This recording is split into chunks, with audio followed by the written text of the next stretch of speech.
Hello, we are going to continue to work with percents as we move to our Wednesday problem. As part of a survey, 400 girls were asked to name their favorite sport. The results showed that 16 of the girls named bowling as their favorite sport. Sad for bowling.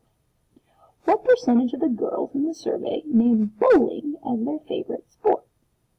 Let's begin by underlining the question. What percentage of the girls in the survey named bowling as their favorite sport? Check. So, as soon as we see this word percentage, we need to think about what percent means. I talked about this in my Tuesday video, and I want to make sure I refresh us. Percent is always a number out of 100.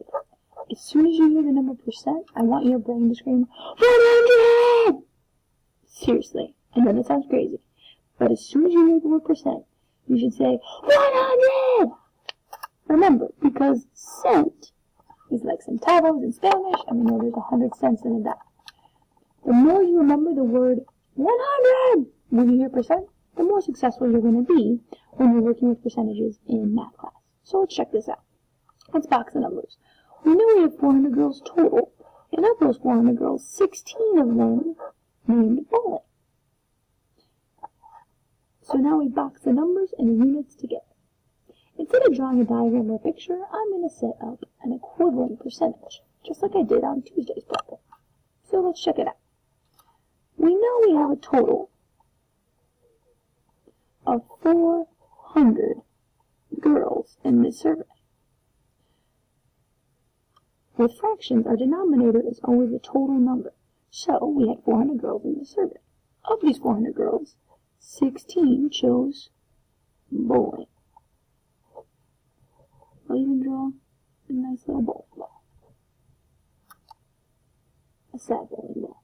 Now, we have to remember that percent is out of 100! So I'm going to write the word, or write the number 100 over here. We are trying to calculate this, which is from our data or information, and we are trying to change it to a percentage.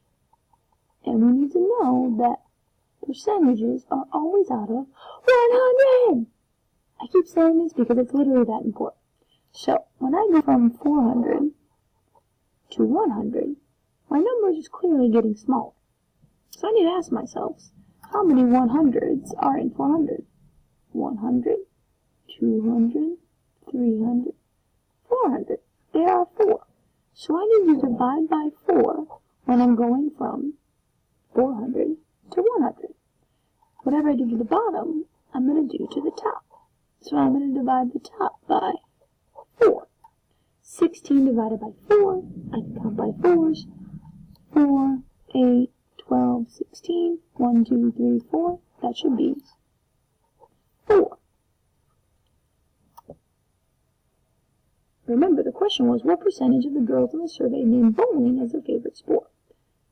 Wow. We just solved it.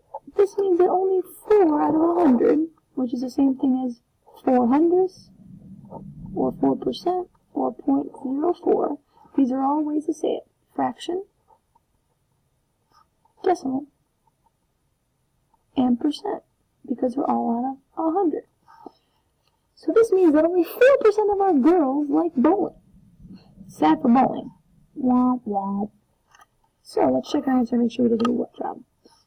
Out of 400 girls, only 16 want bowling. We can tell that that's not a really big fraction. 16 out of 400. To change from 400 to 100, because percents are always out of 100, we divide by 4. 400 divided by 4 makes 100. We need to do the same thing to the numerator that we did to the denominator, so we divide the numerator by 4. 16 divided by 4 makes 4. 4 100ths is the same thing as 4%. This means, sadly, that only 4% of girls like bowling. I'm sure a lot more like basketball and soccer and other sports like that. So we're going to put 4 carefully in our griddable. Check it out like that. Thank you for watching. Please make sure you're taking your time and setting up equivalent percentages for the problem on the back. Let's check out what it's about. Ooh, yummy food. Good luck.